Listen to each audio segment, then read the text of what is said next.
Bienvenue dans Grand Teacher Relate, le podcast qui éclaire les coulisses de l'économie mondiale, des deals géostratégiques aux grandes manœuvres financières. Aujourd'hui, direction l'Asie du Sud-Est.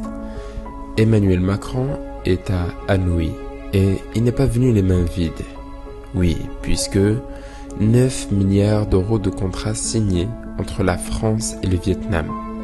C'est le résultat, une moisson XXL. Pourquoi ? Comment et surtout quelles conséquences pour l'économie française et l'influence de Paris dans la région. Nous allons décrypter ensemble ce sujet et je vous invite à vous installer confortablement.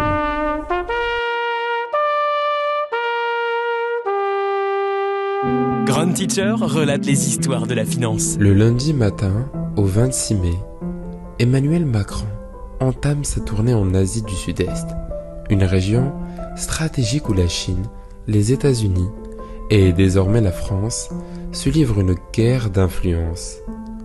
Le Vietnam est un pays en plein essor, au centre des chaînes d'approvisionnement mondiales et en quête de diversification. Résultat dans tout cela, des contrats tous azimuts. Oui, le premier gros coup, c'est avec Airbus, la compagnie aérienne vietnamienne Vietjet Air a annoncé la commande de 20 Airbus A330, des longs courriers qui viendront muscler leur flotte. Un deal stratégique pour Airbus, surtout à l'heure où la concurrence avec Boeing fait rage. Deuxième défront, le ferroviaire et la défense. Même si les détails sont encore confidentiels, Paris et Hanoï renforcent leur coopération dans ces secteurs sensibles. Matériel, formation, transfert de technologie, tout semble sur la table. Et enfin, le maritime. CMA, CGM, le géant français de la logistique maritime, s'est associé à Second Newport Corporation pour construire un terminal portuaire en eau profonde. L'objectif ici étant de faire du Vietnam une porte d'entrée majeure du commerce en Asie du Sud-Est.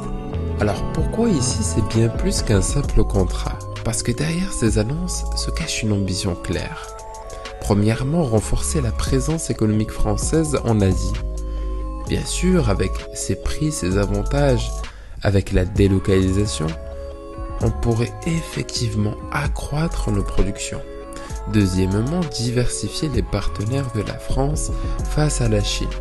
Montrer que la France peut tout aussi être indépendante face à cette Chine qui est l'une des plus grosses puissances économiques et soutenir la croissance de nos champions industriels.